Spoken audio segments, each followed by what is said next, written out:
In the United States, federal courts have the power to issue injunctions. An injunction is a court order that can stop the government from enforcing a law or policy. A nationwide injunction is a specific type of injunction. It is very broad. It blocks the government from enforcing the law or policy across the entire country. This is different from a regular injunction, which usually only affects the people who are involved in the lawsuit. Nationwide injunctions have become increasingly common in recent years. They are often used in cases involving controversial issues. Some examples are immigration, healthcare, and the environment. Proponents argue that nationwide injunctions are necessary to protect the rights of vulnerable people. They say that these injunctions prevent the government from violating the Constitution.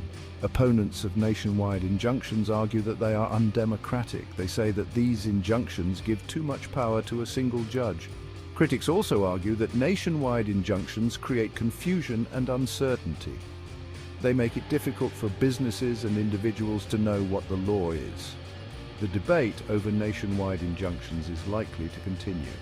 The Supreme Court may eventually weigh in on the issue. The use of nationwide injunctions raises important questions about the balance of power in the United States. Some people believe that these injunctions upset this balance. They give too much power to the judiciary branch. Others argue that nationwide injunctions are a necessary check on the power of the executive branch. They say that these injunctions are essential for protecting individual rights. Nationwide injunctions are not a new phenomenon. They have been used for decades. However, their use has increased significantly in recent years. This increase is likely due to a number of factors. These factors include the increasing polarization of American politics and the growing willingness of judges to challenge the actions of the executive branch. One of the most high-profile examples of a nationwide injunction in recent years was the injunction blocking the Trump administration's ban on transgender people serving in the military. The Trump administration announced the ban in 2017. It argued that transgender service members were disruptive and costly. However, several federal courts ruled that the ban was unconstitutional. They issued nationwide injunctions blocking its enforcement. The Supreme Court eventually allowed the ban to go into effect in 2019. However, it did so on narrow grounds. The court did not rule on the constitutionality of the ban itself. Another high-profile case involving a nationwide injunction was the case challenging the FDA's approval of the abortion pill mifepristone. The case was filed by anti-abortion groups. They argued that the FDA had improperly approved the drug in 2000. A federal judge in Texas agreed with the plaintiffs. He issued a nationwide injunction blocking the sale of mifepristone. The injunction was eventually overturned by the Supreme Court.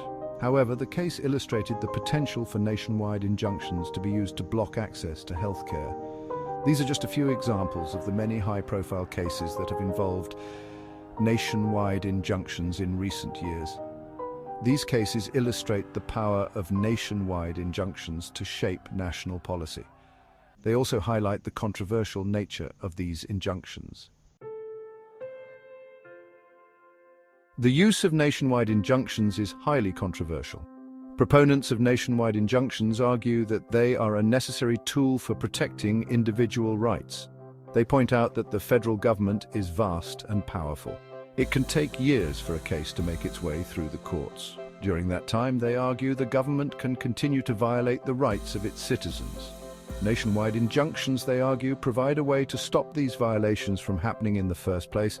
Opponents of nationwide injunctions argue that they are undemocratic. They give too much power to a single judge. They argue that a single judge should not be able to overrule the will of the president or Congress. They also argue that nationwide injunctions create confusion and uncertainty. They make it difficult for businesses and individuals to know what the law is. The debate over nationwide injunctions is likely to continue. There are strong arguments on both sides of the issue. It is possible that the Supreme Court will eventually issue a ruling that clarifies the use of nationwide injunctions. However, until that happens, the debate is likely to rage on. The future of nationwide injunctions is uncertain. The Supreme Court has expressed concern about their overuse. However, the court has also declined to rule on their legality. This leaves lower courts free to continue issuing nationwide injunctions. This means that the debate over nationwide injunctions is likely to continue. There are a number of factors that could affect the future of nationwide injunctions. One factor is the composition of the Supreme Court. If the court becomes more conservative, it is more likely to restrict the use of nationwide injunctions. Another factor is the political climate. If the country becomes more divided, it is more likely that nationwide injunctions will be used to challenge the actions of the federal government. The use of nationwide injunctions raises important questions about the balance of power in the United States. It also raises questions about the role of the judiciary in a democracy. The courts will need to weigh these factors carefully as they decide the future of nationwide injunctions. The debate over nationwide injunctions is a complex one. There are strong arguments on both sides. Only time will tell how this debate will be resolved. However, one thing is certain: nationwide injunctions are likely to remain a controversial issue for many years to come.